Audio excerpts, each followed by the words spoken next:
देखिए, रुझान तो यही होना था, परिणाम इससे और अच्छा होगा। और हम ये कह सकते हैं कि जिस तरह से एग्जिट पोल। झारखंड प्रदेश कांग्रेस कमेटी के प्रदेश अध्यक्ष राजेश ठाकुर ने कहा कि निश्चित तौर पर 2024 में इंडिया गठबंधन की सरकार बनेगी और जिस तरीके से भारतीय जनता पार्टी के 6 मंत्रियों की हार निश्चित हो रही है, इससे साफ जाहिर होता है कि इस बार जनता और भारतीय जनता पार्टी में सीधी लड़ाई थी, जिसमें जनता की जीत हो रही है। जनता का जीत ही हमारी जीत है, चाहे अब हो या बिहार हो या झारखंड, निश्चित तौर पर इंडिया गठबंधन की अच्छी परिणाम आ रहे हैं।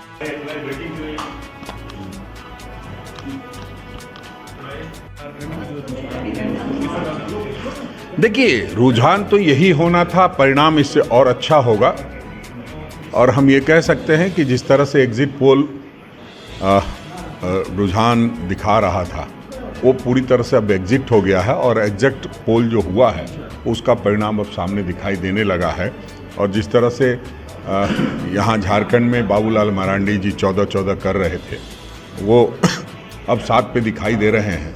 हम समझते हैं कि एक उनकी बड़ी हार है। और जिस तरह से प्रधानमंत्री, गृह मंत्री और रक्षा मंत्री और तमाम मुख्यमंत्रियों का दौरा कराया गया, इसका मतलब सीधा है कि सब लोग यहाँ पर आकर के झारखंड में हार रहे हैं। एनडीए के कई मंत्री पीछे दिख रहे हैं। नहीं दिखना ही था। प्रधानमंत्री जितनी बड़ी बड़ी बातें कर रहे थे, उत्तर प्रदेश में जो हाल हुआ है निश्चित रूप से मुंह दिखाने लायक नहीं है।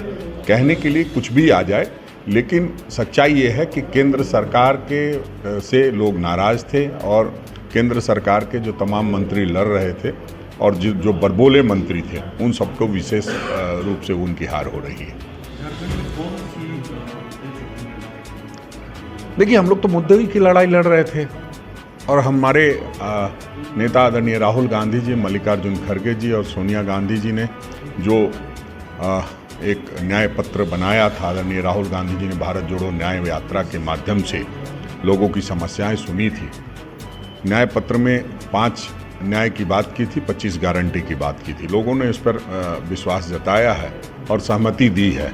हम समझते हैं जो राहुल गांधी जी ने बात कही थी कि नफरत के बाजार में मोहब्बत की दुकान खोलनी है, वो खुलने जा रही है पूरे देश में। Thank you.